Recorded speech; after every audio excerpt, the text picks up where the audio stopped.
from neurodiversemarriage.com, and many of my neurotypical clients have a very difficult time putting themselves first, not only because they're not selfish people, and many of them aren't selfish people, many of them are very good giving people, but also because in their life experience, when they do put themselves first, something bad happens. And they have learned to be giving and do often what the autistic partner wants, not just out of generosity, but also out of self-preservation.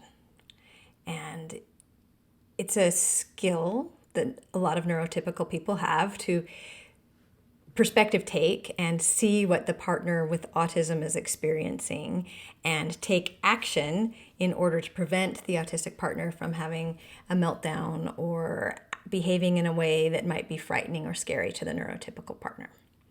These habits that neurotypicals get into of not taking care of themselves, whether it's out of being super, super giving or out of self-preservation because of fear or wanting to prevent harms that might happen if they're not giving, these habits are not necessarily positive for the neurotypical's life.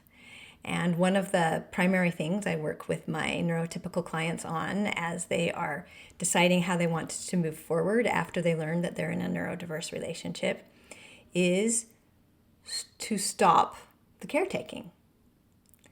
And to be honest, I don't think a lot of my autistic clients like all of the caretaking that the neurotypical clients do.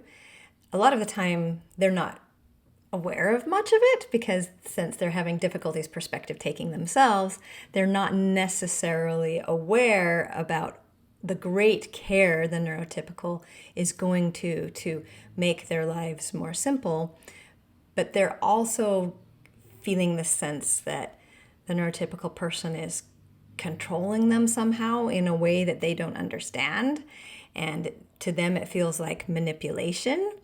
And I'm definitely not saying that it is manipulation. I am a neurotypical person myself who has spent many years interacting with autistic people, and I know why I made the decisions that I made as I was managing those relationships, and it wasn't at all to hurt the autistic people in any way in order to get something for myself, but it was often a practical decision, and there were times when I needed to move some project forward or get something done, and I knew that it was going to be impossible to have the kind of communication that we needed in order to move that project forward through just speaking to the autistic person.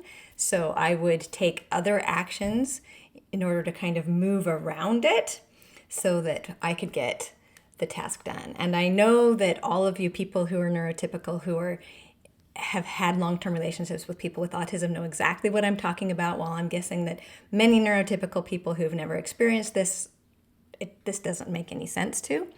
But this action that we take to keep the peace in order to get things done becomes a pattern in our life that is not necessarily in our own best interests in other environments, and may not even be in our own best interests in our neurodiverse marriages, because ultimately it is a less direct way of communicating and getting things done. And I'm saying all of that with the complete knowledge that often it's the only thing that you can do to move something forward.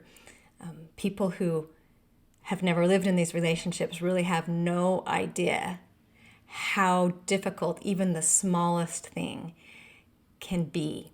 Accomplishing teeny things can be excruciating when neurodiverse communication is on the table. So I get why it's happening, and it's not always in anyone's best self-interest.